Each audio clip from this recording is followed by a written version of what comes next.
Welcome to Chokeholds and Chill, where the arm bars are tight and the conversations are deep. We're Jen and Mal, two women navigating life, mat burn, and the wild world of Jiu Jitsu, one episode at a time. From white belts to black, trauma to triumph, we bring you the real stories from the people who roll through it all. So tighten your belt, take a breath, and let's get into it. We're just starting off really uncomfortable and unprofessional. Okay. Sorry, our guest. Good luck reaching the microphone. All right. So, welcome to Chokeholds and Chill. We are super excited to have you. We have our newest professor and jiu-jitsu friend and Oregon Coast resident, John Kress. Welcome, sir. Thank you. So we would like to hear a little bit about you, like in your own words. Give us a summary of you as a person, where you're from, what you do. Yeah. So I'm originally from Ohio. Grew up in kind of like a small farm town area. And later on, I went to school for physics and went to school for physics and then later kind of got into the optics field. So that was kind of my career path. I jumped around a bunch to get to there. Like I didn't even know physics existed when I was in high school. Like I didn't take it. I had all the math done to where I could say, okay, I'm done as a sophomore and I don't have to take anymore because it was hard. So Nice. I don't do it, right? But so eventually I got completely switched around, did that, and then did about a year out of school in Minnesota. Like right when I first graduated, I moved out to Minnesota, got a job out there, and worked at 3M, big manufacturer. Oh, yeah. So I was a lab analyst there for their research lab, and worked there for a year. Eventually moved back to Ohio to Cleveland, got a job there in crystal growth and manufacturing of like high-end optics that use crystals for all different types of stuff. And I did that, and I worked there for 7 years and got into operations management as well as an engineer and scientist. And then always had a passion for like traveling, and I fell in love with this place out here when I came out here in 2018. I came out here on a solo trip. Nice. And I always wanted to go to the Redwoods. It was like a dream of mine. And at the time I was dating a girl and we had plane tickets to go on like a vacation with her family. So we broke up and I took that ticket and was like, where do I want to go? Yeah. So I decided, I'm like, I've always wanted to go to the Redwoods. So I flew to Medford because that was like the easiest way. Oh, yeah. And like explored Oregon, drove down to the Redwoods, did like a lot of like high mileage hiking around there. And then went up to Brookings for a night and then back home. And I was like, one day I'll figure out how. But I looked just prematurely at like Crescent City because I'm like, that's where I was. I'm like, oh, there's nothing around there. So, No, there is not. And then eventually I meet my now wife, Taylor, and we go out there and we come back in 2020. We go up to like Crater Lake and we go to California and do the Redwoods. And she kind of fell in love with the area too. So I was like, okay, one day we'll figure a way out here. And then probably like 4 years ago, I started doing a lot of searching of like jobs that are in my industry because it is like a niche like specialty that I have. So I'm like, okay. And plus, if I want to move from Ohio, which is certainly a super low cost of living compared to this, like, how am I going to do this? I have to stay in my field. I can't just go and get a job. Like I have to stay in my field. So I scoured for companies that do what I do. A lot up in like Portland area, you know, the big manufacturers up there. But eventually I found this place in Bandon. And I watched it for years and would just like check it out and see if they had a job. And then in 2023, I applied because they had a job on their website for an engineer. So I applied. They came back and they're like, oh, this job actually isn't open anymore. And so that was that. So I was like, really bummed. Okay, that was the first shot. And then I had an almost job secured in Colorado and was like super pumped on that, but it wasn't exactly where we wanted to be, but it was like kind of the next best thing. Right. So that fell through. So then that was crushing. So I'm like, okay, you know what? We're staying in Cleveland. We like invested money on our house and put up a new fence and did some stuff. And then I had like a particularly bad Tuesday at work. I was like, you know what? Just Like, this I fucking haven't Tuesday. looked in like 6 months. And I'm like, I you know love it. what? So I looked and I had like my filter on for this area. And it was the first day they had posted an engineering job there. I was like, whoa, that's really like, so I just did it.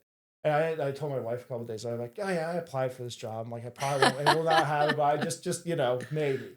And then it like happened and it rolled and it was like, within 2 weeks of that conversation, we were selling our house and buying a house and making the transition. So what year was this at this point? That was 2024. Okay. Yeah, so we just moved out here. We've been here for like a year now. Yeah. We really got out here about September of last year. That is And so we awesome. sold our house and then we bought a house out here and then put all our stuff in those little U-Haul pods, shipped those across the country. And then I drove my cats and then Tay drove with my dad drove her in her car with the dog and just packed in like 4 days across the United States. Wow. That's amazing. From Cleveland to Coos Bay. So That's amazing. Oh my gosh. So it was just this whirlwind. And it was like this dream was like, oh my gosh, it was here. Like all the work and all the stuff. So that's kind of like how I ended up here. And most of that was through like my passion and also just my career. Yeah.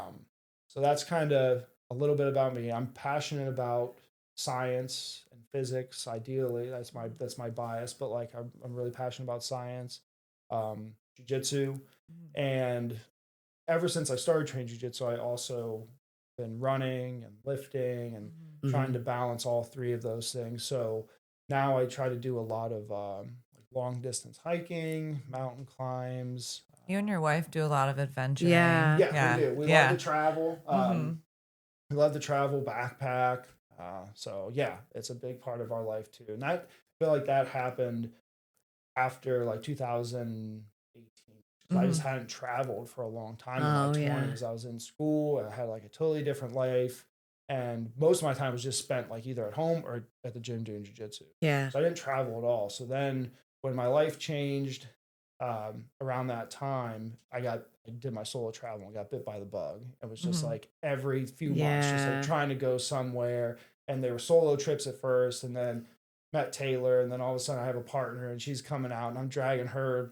Yeah. Way past her limits on some stuff. But that's just kind of how it is. And so yeah, we've done a lot of fun stuff. So we're definitely passionate about traveling. Yeah. And, yeah. What's the favorite place you guys have been together so far? Hawaii was really cool. We got married on Hawaii and we did 2 weeks there. Yeah. So what that was island? a special time. We got married on the Big Island. So we did a 1 week on the Big Island and we had like our really close family come out and we got married there. And then we flew to Kauai and did our honeymoon there for a week. Oh, it was so amazing. So cool. So cool. But behind that, honestly, I think at least for me, one of the best trips was when her and I came out here and went up to Crater Lake. I don't know why. It's like that. It's magic down there. First time, it was like, I don't know why it had the most impact of anything I've ever seen. Just That's like cool. the most beautiful. Boom. Yeah. Smashes you. I was just there last weekend. Were you? Really? Did you jump in? I sure did. Dude, fuck yeah. I sure freaking did. Yes. I'm not gonna lie. I went topless and crazy. I would have never. Awesome. So yeah. So like tits to the wind. Let's go. Taylor and I hiked to one of the peaks around there. I think it's Garfield Peak. It's like one of the higher ones. And then we went back to the car, drove to the other side, and did the Cleetwood Cove down to the rock. And did you jump off the big rock? I didn't jump off. We just went and like climbed down. Did you see the big rock? We did see the big rock. There was some other people down there, so we kind of went our own way. Yeah, we actually like stayed in for a little bit and swam around. Like it was fucking cold, but it felt so good. Yeah, it was awesome. So when we did it, I had like a GoPro. And I wanted to, so I jumped off that big rock. Yeah. It's like a 20-foot jump or something. I don't know. Nice. It's not too bad. But it's big enough to where like it's a little sketchy and you have to kind of run and jump because there's an overhang. Uh-huh. So like Taylor and I get up there and it's like, all right, let's go. 1, 2, 3. And we run and like, she doesn't jump. Oh no. Plunging in. And I come out and I'm like, okay. So I swim up and she's like, I'll do it again. Like, let's go again. So we do this for 3 hours.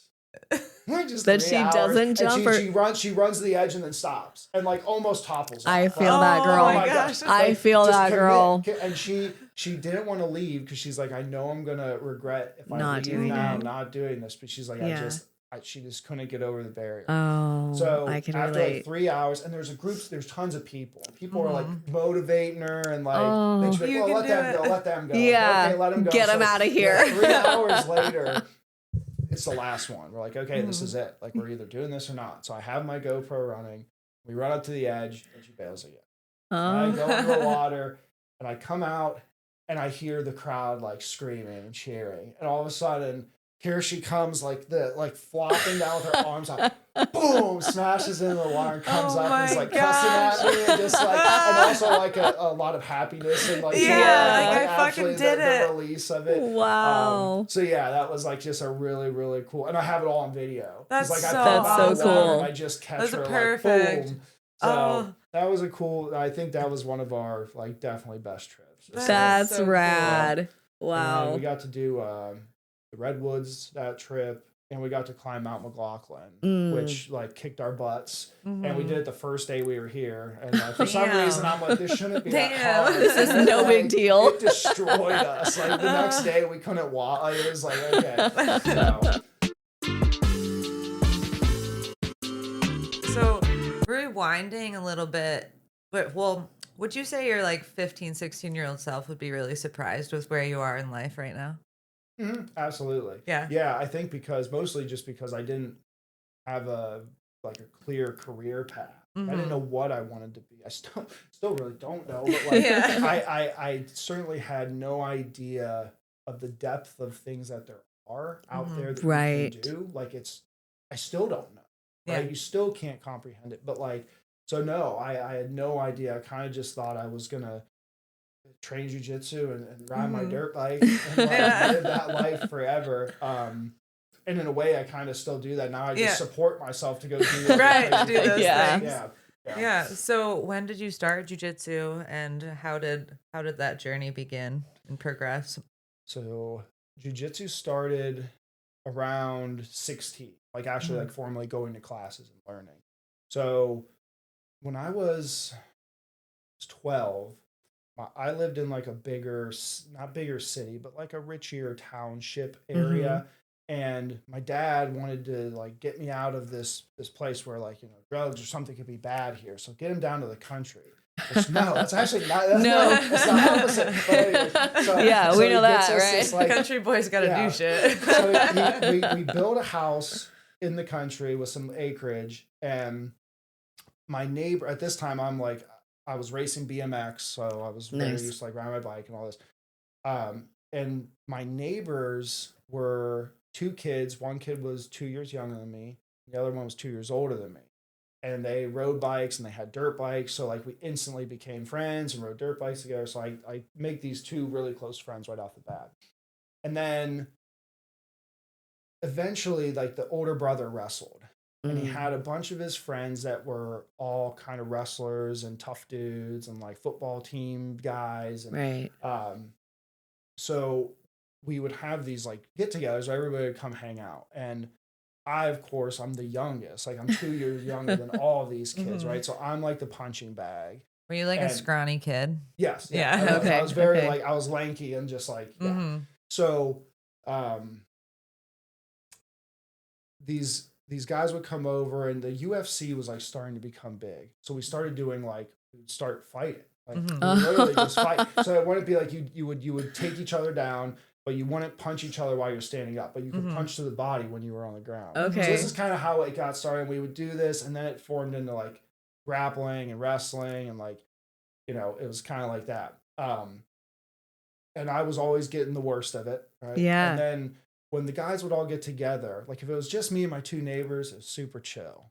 But as soon as his friends would come over, these guys would like turn on me because I was the young one. Everyone's right? a dick. I'm very, so they would eventually it got to the point where like I was getting taken videos. They would like hold me down and do like pretty messed up things. I remember I got this new pair of basketball shoes and they held me down.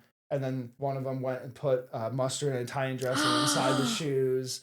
So like they did like stuff like it was like, they pushed it. Oh yeah. And they would hold me down, squirt me with like mustard or like put contact solution all over me. And so it was just like rough getting beat up by this. And it would only happen when like this one particular guy was the worst. His name was Bink.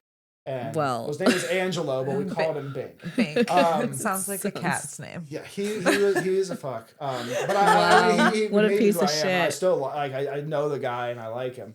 We're not like super close friends, but like we grew up and it was just like after a while you just understand like, oh, this is what I lived. I tell other people the story and they're like, dude, you got really bullied. Yeah, but it was this weird thing where like, yeah, I got picked on, but like also my friends, I don't know, maybe that's like the victim complex. I don't know. But that's how it was. Like, and I'm still I like these guys. So like they would come over and he would always take it too far and it would piss me off. And that's what got me into jiu-jitsu was he would like mount me. And he was a good wrestler at the time. So he'd be in mount and I couldn't escape. Right. And like that feeling as a 14, 15-year-old kid is just I just hated it. Yeah. So I'm like, okay, we're doing this all the time. I like messing around. I'm going to lift. I lift. There you go. I can get stronger. So I start lifting, but it doesn't really do anything because he's a wrestler. So it's just like every time we're doing this, I'm ending up in mount and I'm helpless and they're spraying me with shit. Oh and like God. just abusing me and doing this It's stuff. like dazed and confused. 15-year-old you. I know. Like, it's okay. I was going through it. You know? Someone's bringing the paddle out shortly. So that happened for a good year or so, and eventually, so lifting doesn't help, right? So then one of the guys that would come over and hang out with us, he was training jiu-jitsu, and he was training with this older guy was probably like in his 50s, lived like 5 minutes down the road from me. He had mats in his basement, old guy with mats in his basement, right? Like that's not creepy at all. Yeah, right. With a 15-year-old kid. Yeah, right, exactly. So when I'm did like, he have candy?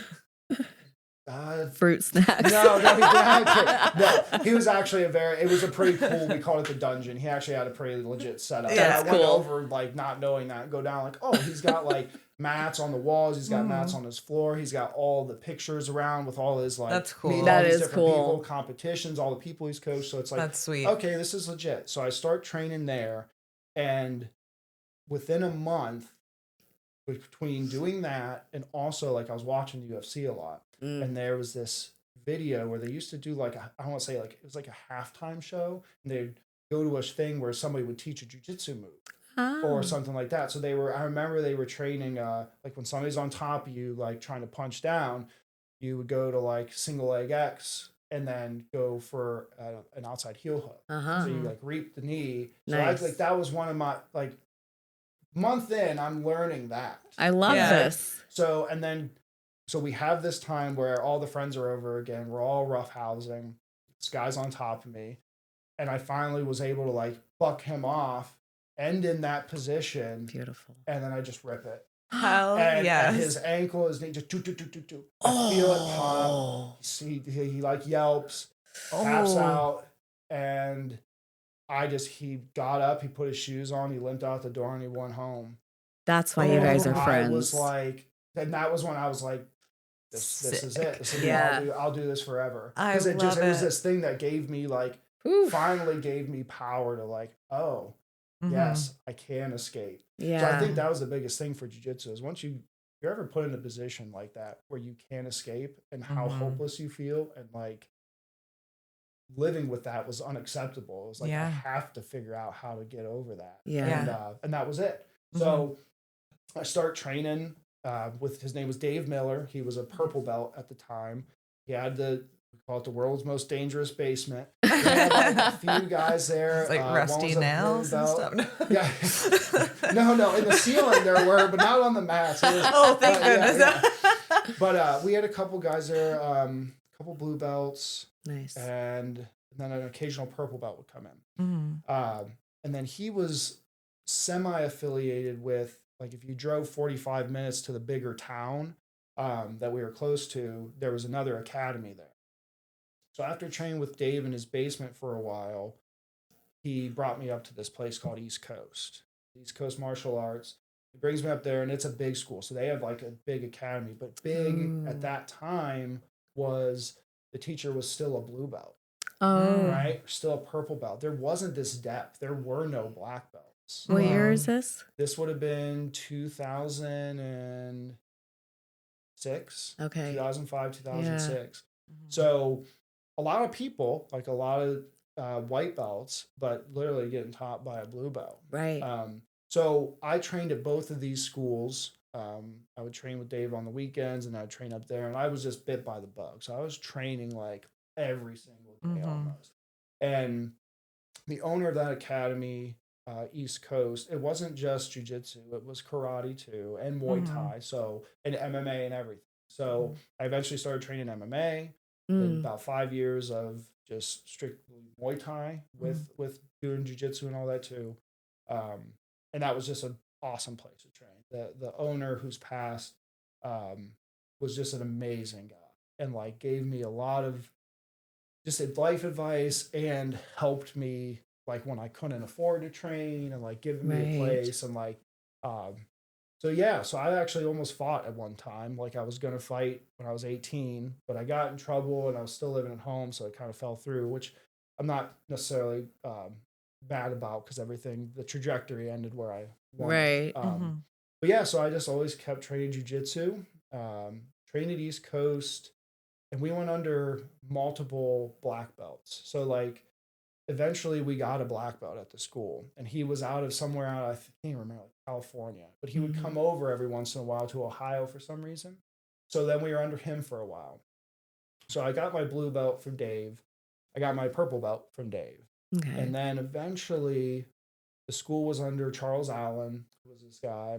And then we started having seminars, cancer awareness seminars, because the owner of the gym got cancer. He was like a saint, like the guy, don't drink, don't smoke, perfect lifestyle, gets cancer, contributes to the community, best guy in the world, and this is what happens, right? Yeah.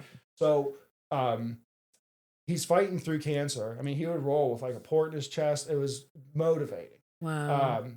But we would start having black belts come to these events. And then we got under Mark Vives, who is a black belt, is a new breed out of Chicago. Okay. So he's very well known in the Midwest. His school is well known for being hard, and that's where like just the hard training, that's what he kind of brought.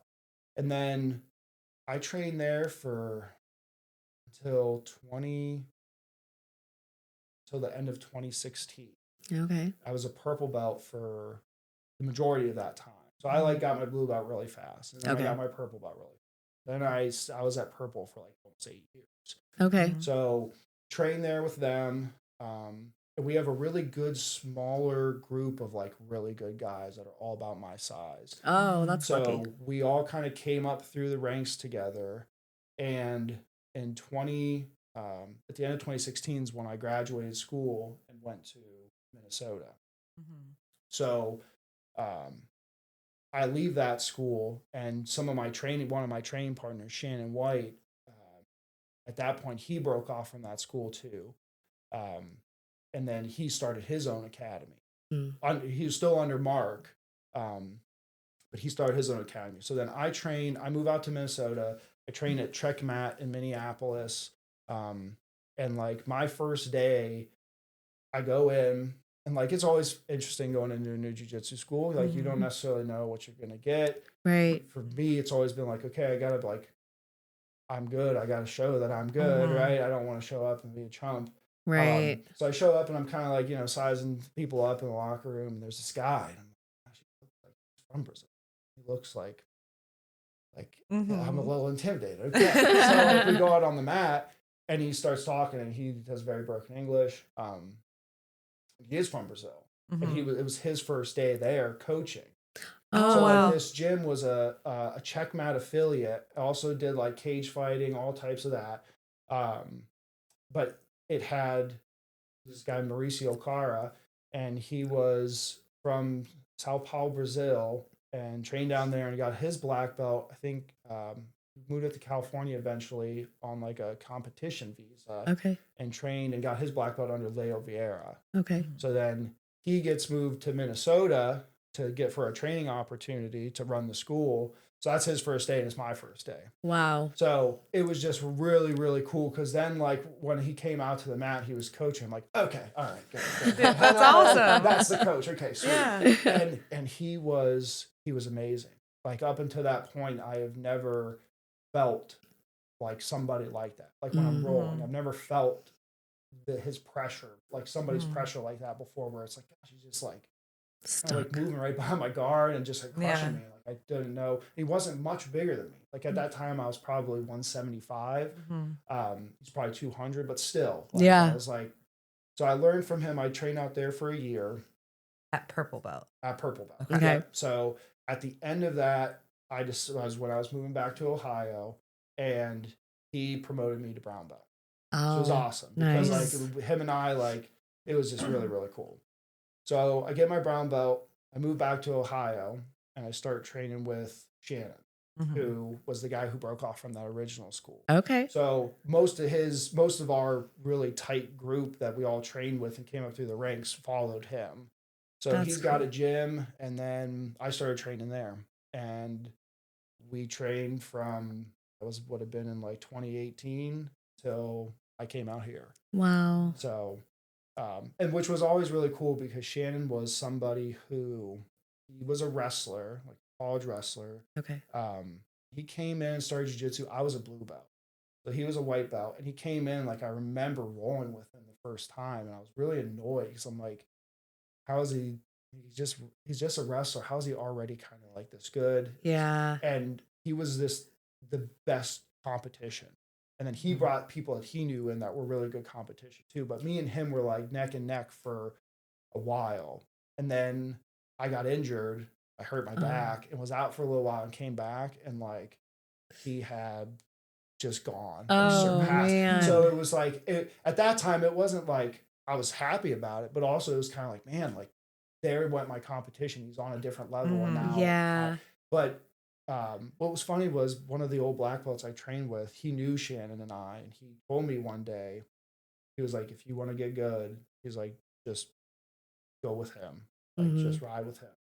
So that's why I like say a lot of how I've gotten so good was I got to train with this guy and he just surpassed, and then it was me just constantly chasing. Nice. And then eventually, by the time I left his school, I mean, we had probably 8 to 10 black belts ranging from like 250 pounds to 145. So we had a real big stretch. Even one of these black belts that I got promoted with was one of the guys that we started in the world's most dangerous basement. Like we started, literally. So like I've gotten, and then all these other guys that started in that basement now run that East Coast martial arts school. That's so great. Like all these guys, and like I have some of these old pictures of us together where it's just like, it's just crazy. And then now we're in a totally different spot in life. They're running their thing. Shannon's running his, and it's awesome. That is so cool. That's such like a full circle kind of thing. So two kind of paths I want to go down here is when you started coaching and when you started competing. So what was first? Competing. Okay. So did you start right at white belt competing pretty soon? I was out the gate competing. So like right out the gate, 6 months in, I was starting to compete. And I was, at the time I started competing, I would have been, I think I did the first couple at 16, and then I started training at 17 and doing some of these NAGA tournaments, the Arnolds. I would do the adult divisions at 17. I won the adult division at 17. Nice. And then now I got a white belt. But like, yeah, so I did that. I competed white belt, a lot at white belt, a lot at blue belt. And then maybe only 2 times at purple belt. And around that time was also when I was making the transition into my career path. So that's kind of what changed that was like I had to start focusing on my career in physics. And I was always all in with like training for competition. So like I was all in. So then when I had to try to think about competing when only training a couple days a week, it was like, Doesn't I make didn't sense. feel all in. Yeah. So I never really got back to it. So then I haven't competed since. Mm-hmm. Coaching, I had like a little academy-ish thing where when I was a purple belt and I lived in this small farm town, I eventually met these people who were a Taekwondo school. And they had this thing. They were like, hey, we'll buy mats if you teach. And then it would give you, and I was pretty young. Nice. I was like in my 20s. I'm like, yeah, sure. Like I'll teach and I don't care. I can teach for free. I have my little academy here. So I did that for a couple years. Mm-hmm.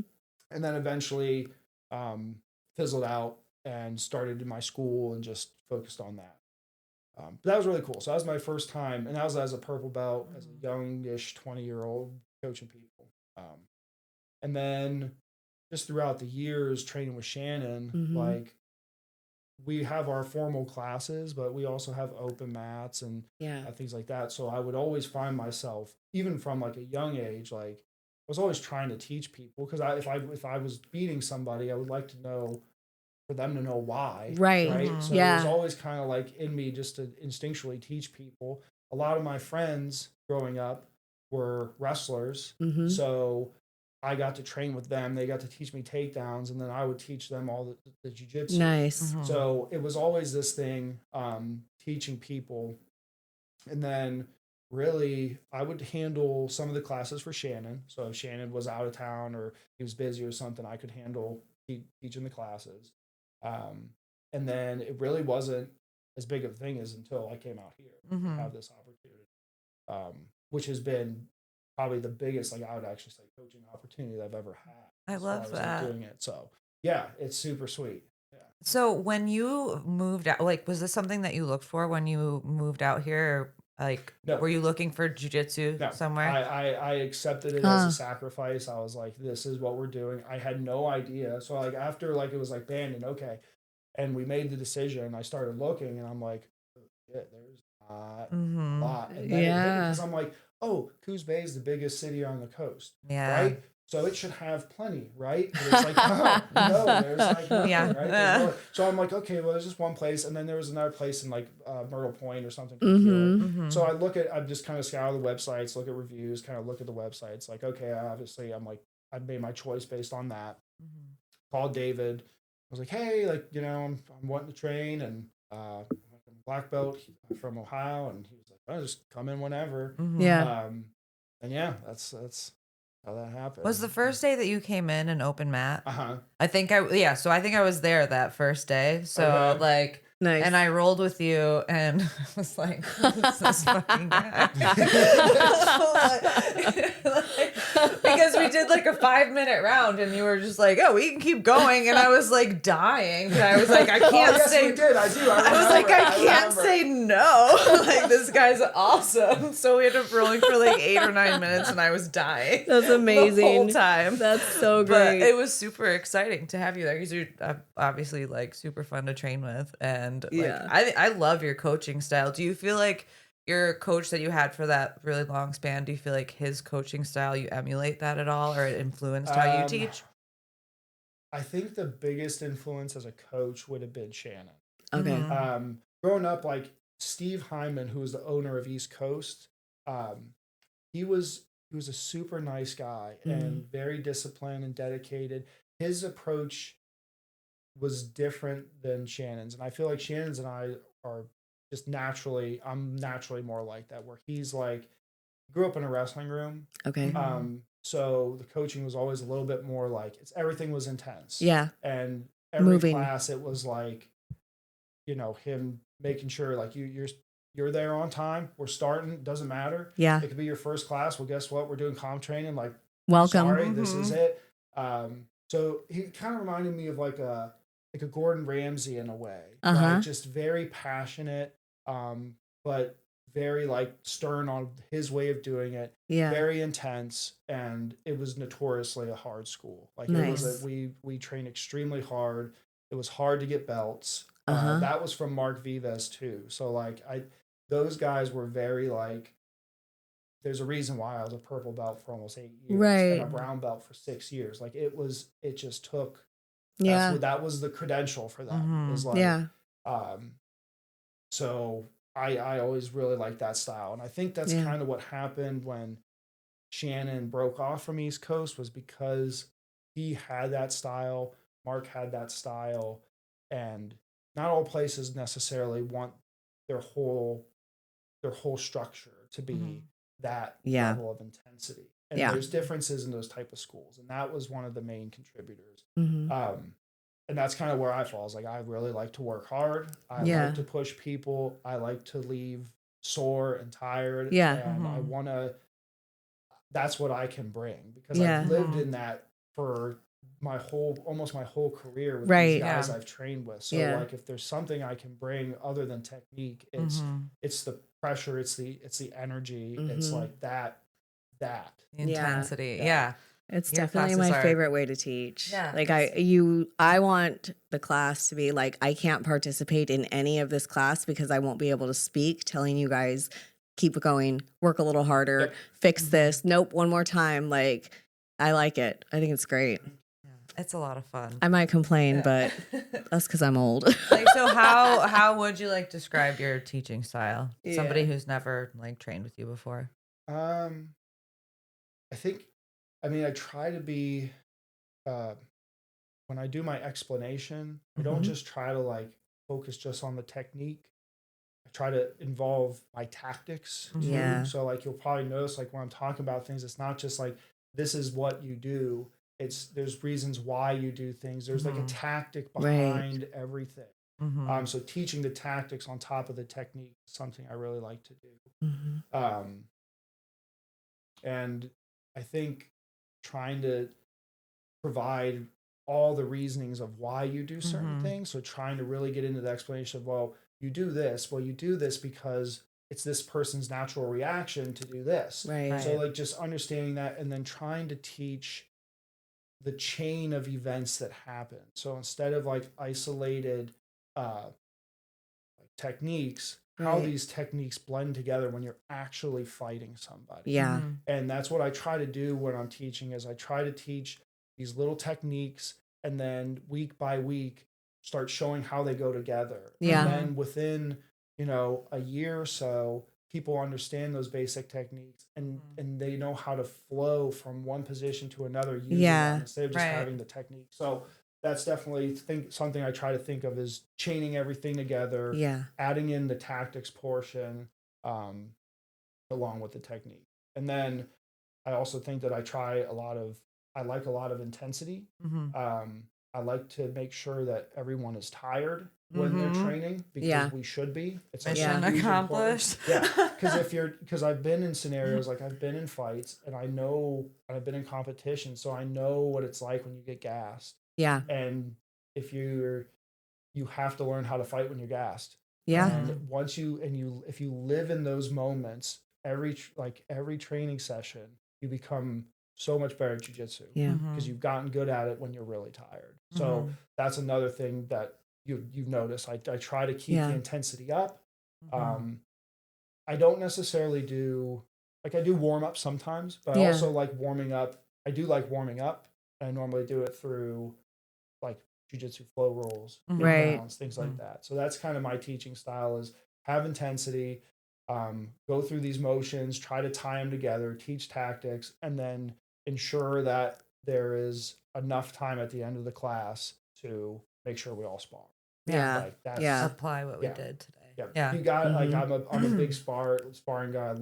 I just love it. So that's why it's also a part of the class. You're so fun to watch, dude. So he's always laughing. It's so fun to watch. Like, watching you and Jesse roll last night, that was a fun round to watch. Like, always super fun to watch. So how old are you now?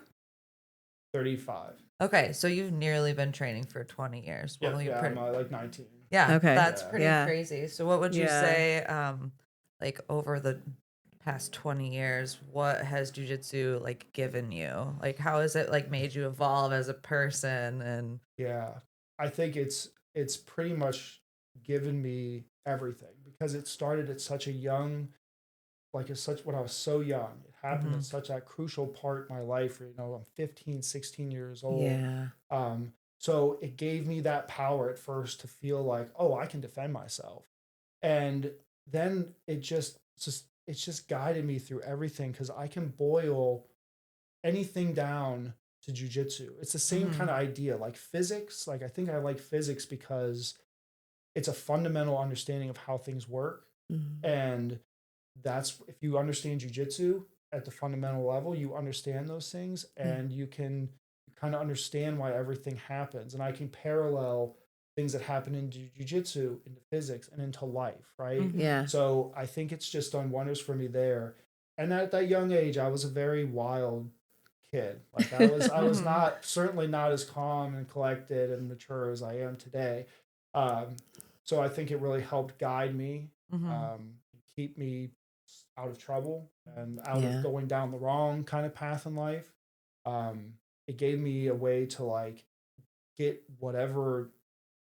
Like I still need jujitsu.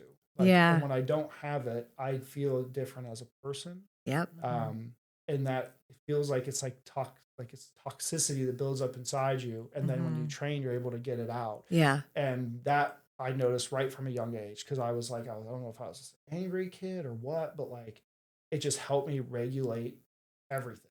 Yeah. And it became something that I did almost every single day. So it really just helped guide everything. And then it showed me to the people I'm still friends with today. It showed me to the guy that really influenced me that owned that gym and passed away. Like all these influences on my life through jiu-jitsu were like, it's why I'm here. Yeah. So, yeah, it's a huge part of my life. Yeah, absolutely. So crazy. I mean, obviously, I've not been training for 20 years, but holy shit, it's made my life change so much just since I started. So, I mean, it's just the best. We're just like super pumped to have you as a part of our little community now because like there's not much jujitsu around here. So how lucky are we to have a, random black belt from Ohio like stroll in the door one day. Like sick. We're very lucky there. Yeah, it's cool. It's a really cool opportunity for me. Because at first like it was like I guess I didn't look at like what was out here. I kind of just expected things like, oh, there'll be a few. I'll go to a few and like kind of find the best shop one and around. choose, right? Yeah. And then I move out here. I'm like, oh, okay, this is gonna be different. And I think the biggest difference I've noticed is like it's just the depth. Right. This reminds me of like what jiu-jitsu was like back in 2010. Like the size, just it's just not hasn't developed here as much. Right. Which at first I was like kind of like didn't know how to handle that. I'm like, man, I just come from a gym that like I'm around just savages every day pushing like so it was. We've heard that before like, we too. Had 30 people at the gym every single training night. Yeah. And everybody was on the same page pushing themselves. And it was just like, and it was great as a black belt because you would get so tired that you would roll with a good blue belt and it was like a challenge. Yeah. So the depth. And then I think that was kind of the hardest thing was like, wow, there's just not a lot of people.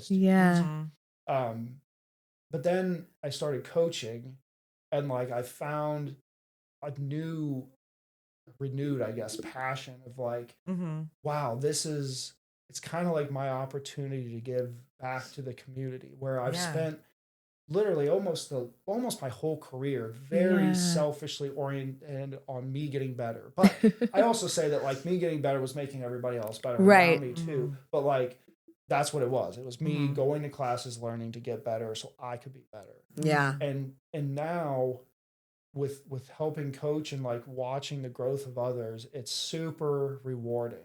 And it's like this whole other thing that I've never really experienced of like, oh yeah, I don't have the depth, but like, look what I can give to these people because I've had that. Right. And then it's like, we're such in our infincy here that it's almost exciting in a way. Cause it's like, it can grow. There's more. And it's, our place is just, it's a nice little establishment and it's got good mat space and it's like, this could grow. So it's almost kind of cool to be like, this is it. Yeah. And we we can drive that and we can grow it into like, and you're already ahead of any other ones that will pop up. Yes. So like, just to have that it's really cool. And to have the opportunity is cool. And it's certainly different, but it's like, there's a reward when like someone the other day like did something to me that I taught them and I didn't expect it. And I was Yeah. like, huh? Like, yes. There it I'm is. so happy, you Yeah. know? Like, so yeah. Well, and the harder you push, the better they get, right? And I feel like coaching does like make your game evolve and like just in different ways than just typical like training like regularly. I think like I had to analyze things more and like learn the tactics more because I have to explain it to other people. And I'm like, when I started coaching, I feel like it totally evolved my jujitsu so much because I was like, oh, that's why I'm doing that. Yeah. Or like, you know, people ask questions and you're like, oh, yeah, why do we do that? And you have to, What you guys are saying is something that I found as I'm doing this. Like at first it was like, oh, I have these tactics. And then after a while, it's like, man, like I've been like an athlete for so long doing it that when I actually go to teach somebody, it's like, I don't like a lot of times I'm spending my drive up thinking of all the details of like, here's what I how to describe it. Do it. Yeah. And there's a lot of things that my body just does because I've done them for so long. But then when I have to tell somebody, it's like, I kind of struggle sometimes coaching where I'll teach a move and then I'm like, oh, I forgot like this thing. That's why we do that. And that's been really fun and interesting to kind of play around. And is this like learning how to take from the athlete's perspective that just kind of has the memory of doing it so many times, it's just in you. Right. Your body just does it. To teach somebody, you're having to think about like all those things. And it is. It's like there's times where like I've had to grab somebody before a class, like, come here, I got to think about how I do this. Because I do that every class. It sounds kind of like I think it's like, normal. I have to figure out what I'm teaching you. But it's like, no, I do this so much that like in my head, I don't think about it. Like you have to walk yourself through it so that you can explain it to. Yes. Yeah. I do that every class. I'm like, Logan, let me try this on you. And then if I can't figure it out, I'm going to look it up and I'll teach you next week. Yeah, we'll skip it this teach time. you next class. Oh my God. But no, it's so fun. And I like, I keep saying it, but I think your coaching style is super fun. So I feel like you've already been helping the gym like grow and evolve and you know, give us some different stuff to learn. And it's been awesome. It's the get your shit together class. It is the get your shit together class. I love it. And that's how I've always got to train. And I've been on the receiving end of like, oh, we just got done with a round.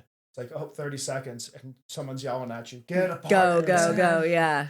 Okay. Yeah. But once you get into it and you do that for so long, it's good. It just is like, that's just what you do. Yeah. And even when you're tired, you still go roll. Right. And that's a big thing I've always tried to push people. Like I was rolling with somebody the other day and like they just kind of gave up. Oh like, no. Right. And I get it, but like, I'm not there to crush you.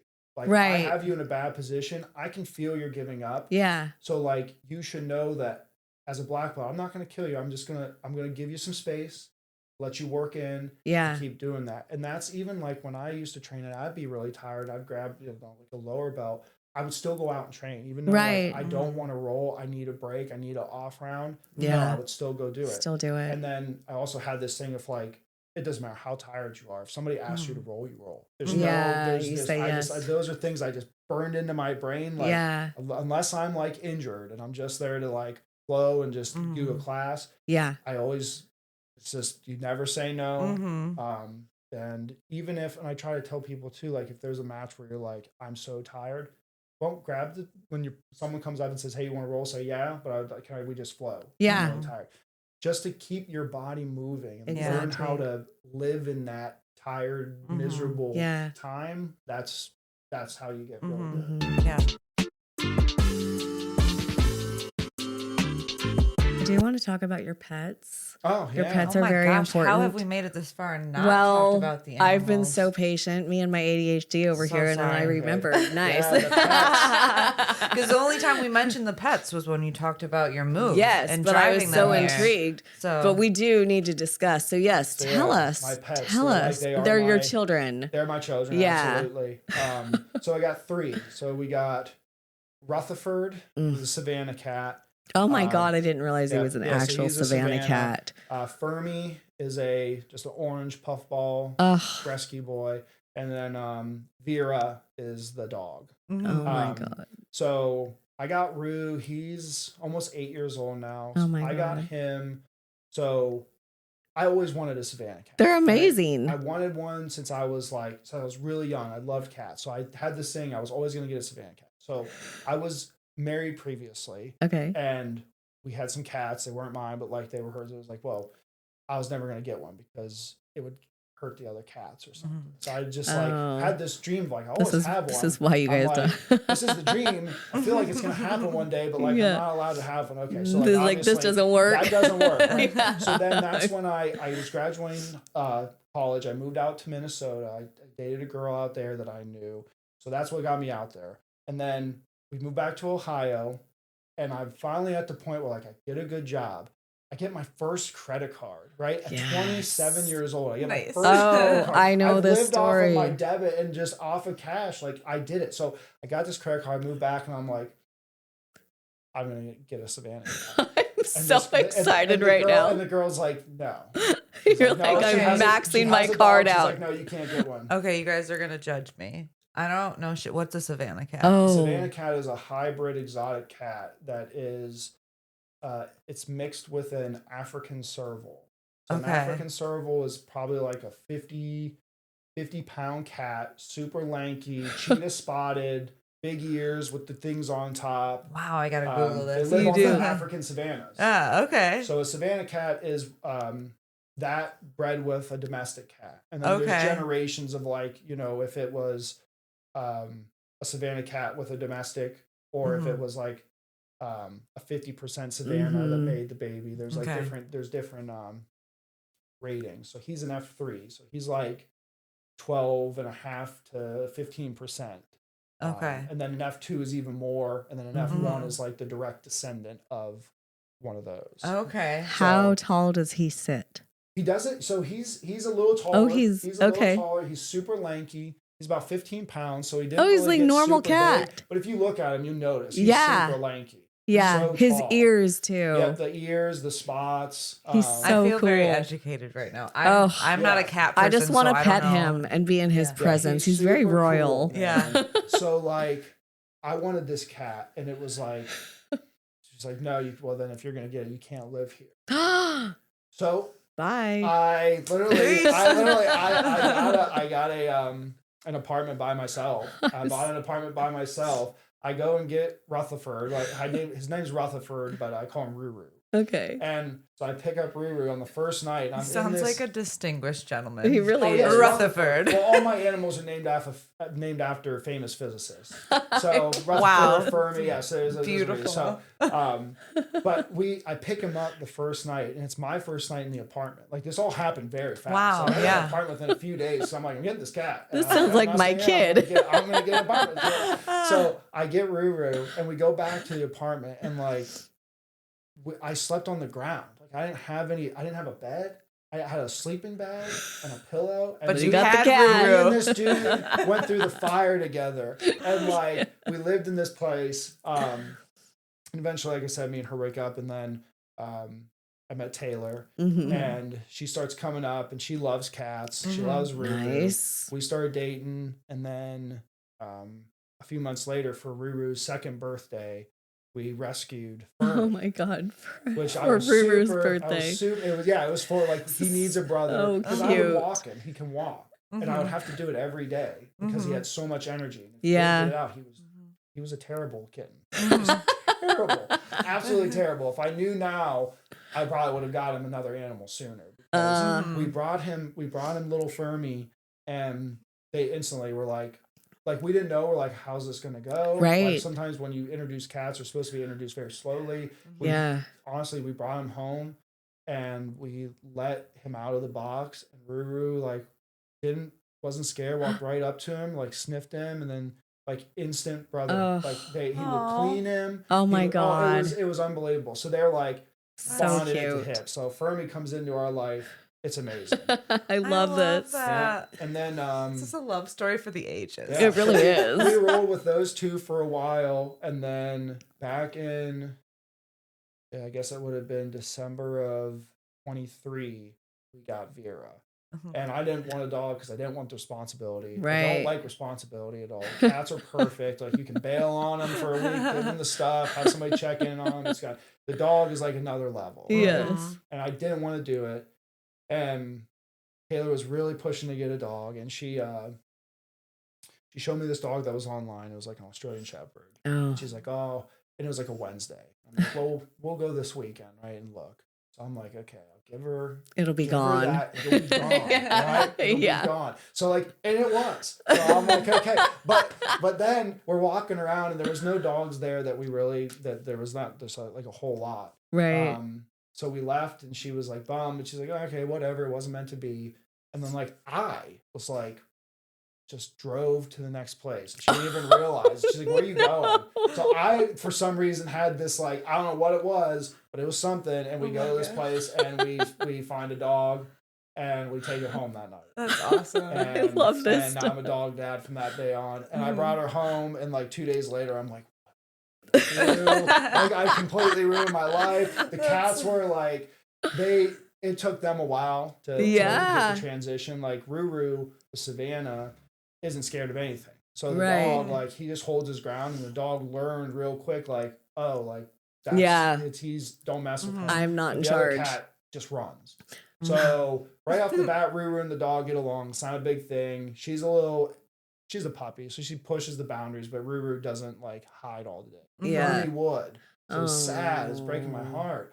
And then it wasn't until we moved out here, like literally. So we pack all the stuff up, and we had to stay in the same hotel rooms on the way out. And the dog, they had to be in close quarters. Right. And there was no, like, we used to set up gates where, like, Fernie could jump over the gate and have his room and, like, you know, but they didn't have that there. And by the time we moved out here, we stayed in a place in Coos Bay, and there was like one of the first or second day, all the animals were in the bed.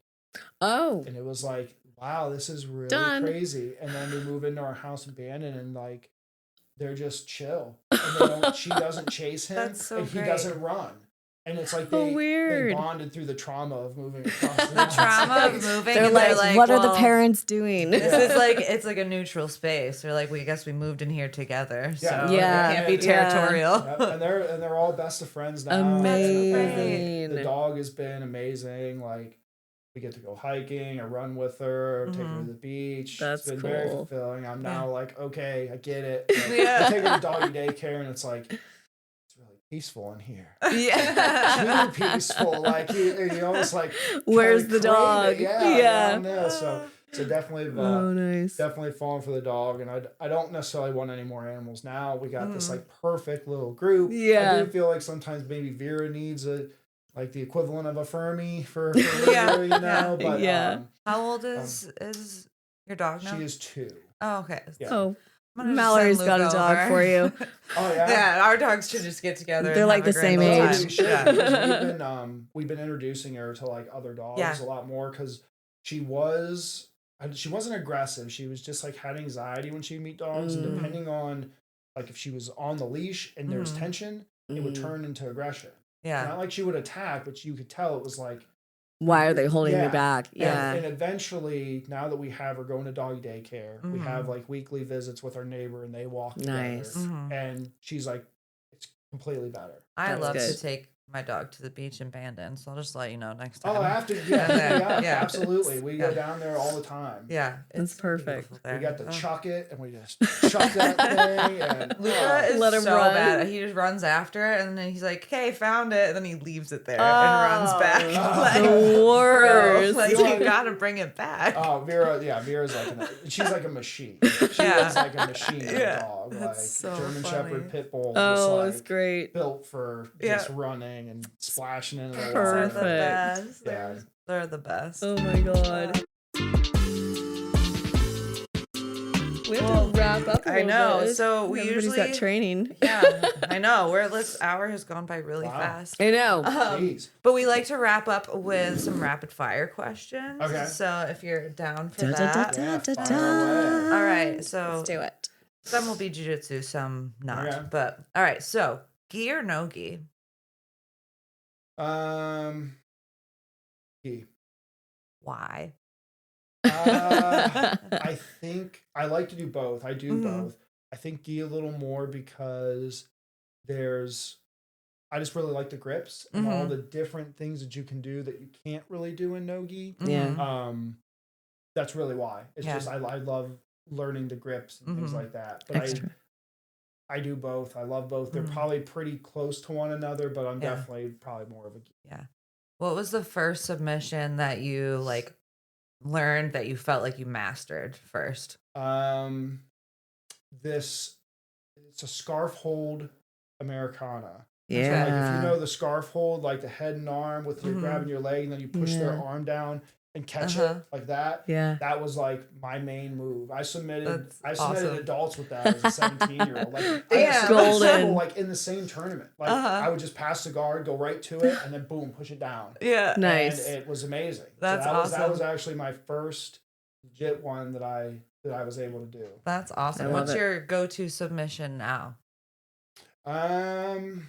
Normally an armbar. Mhm. Yeah, Awesome. armbar or Kimura or Awesome. one of the variants between them. But that's Yeah. typically like if I really am like I want to submit this person, Mm-hmm. I'll force a Kimura. That Yeah. normally transitions into an armbar. So. Yeah. Yeah. Yeah. What is your dream travel destination?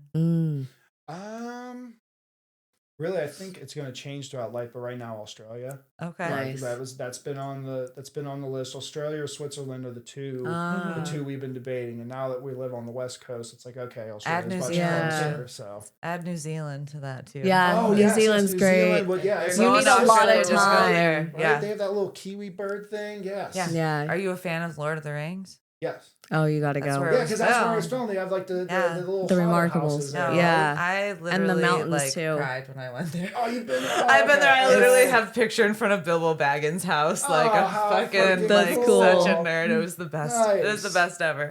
I love it. Yeah. If you had a super fight tomorrow, what would be your walkout song? I think just you remember that old UFC song, like the song for the UFC a long time ago. I can't even remember. Go ahead and Feel sing the it. Pain or something. Okay. Like We'll look it up you and have put a little to. clip It's here. literally yes. It's like it's one of these old. It's like the UFC anthem from when it first started. Oh, Okay. man. Like, I don't know why, but like it just has such of those memories of like when I was a Yeah. kid and watching it and being watching the fights and then messing around and fighting with people. Like I don't know, just had that impact. And Yeah. it's still like I was listening to it on the way to training there. And I was just like, Yes. yes. Awesome. I love it. I it. love it. That's so great. So awesome. What would you say your favorite hobby is outside of jiu-jitsu? Long distance trail running. Nice. Yeah. Nice. Couple more. What is, if you had to have one meal for the rest of your life, what would it be? I just like a naked burger with sweet potato fries. Oh Just my nice gosh. and simple. If that was it, like if that's all I could ever eat again, Mm-hmm. because I would get sick of other things that maybe are Right. a little bit more flamboyant than that. But like, I just like burger and fries. There And you it can be go. a full burger, Classic. but like just a naked burger with like an egg and avocado and then some sweet Ooh. potato fries. That's Yum. that's That the sounds meal. great. Yes. That sounds great. He's ready. Last question. If your This best is my friend, favorite. Yeah, if your best friend had to describe you in 3 words, what would those 3 words be? Probably determined, kind, and I don't know my best friend. I don't know. What would It's your just wife like- say? I think maybe the same thing. She definitely Yeah. knows I'm determined to do what I'm just very like driven for Mhm. the things I want to do. Yeah. Try to be extremely kind, and I also would hope that people would see I'm very empathetic. Yeah. Yeah. Try to don't judge Mm-hmm. feels. Yeah. Mm, That's a good quality to have. great I will say, qualities. so Zach was just here, and what did he say? Because I was like, Determined oh, you want us to ask? and kind. No, Oh but yeah, I the asked- question I was like, was is there supposed to ask anything you want John. us to ask John while he's here? And I don't and He was remember. like, you don't have to ask him anything, but you could tell him like, man, if I was as good as him at jiu-jitsu, I'd be such a fucking dick. She's like, he's like, the dude's so fucking nice, and he just destroys. Like, And I don't think I was like that at all, especially when I first got in. Yeah. I once I started learning it and getting good at it, Mhm. I did get Everybody stage gets where, like, I had a chip on my shoulder and like yeah. I didn't take shit from anybody. Yeah. So, like I didn't go out looking for any trouble, but like if somebody gave me, it was like, oh dude, like I do this every day, like make my day. Yeah. Please. And eventually, obviously I grew out of that. Yeah. And just came who I am now. Yeah. Oh, that's so great. Awesome. You are definitely super kind, and we love having you at the Yeah. gym. Thank you. So is there anything you want to plug, like where people can find you, or we just say No, come to our Wednesday night classes? Come to at Wednesday Union? night classes, really. That's really it. That's it. Awesome. I'm not. Yeah, that's about Yeah. it. Oh, Sweet. This has been so fun. Thank you so much for chatting with us. Yeah. Yeah. So All right. we'll have dog adventures soon. Absolutely. I would just Sweet. want to meet the Awesome. cat. Thank you so much. Yeah. Don't forget to like, subscribe, and share. Check us out on Instagram at chokeholdsandchillpod or shoot us a message at chokeholdsandchillpod@gmail.com.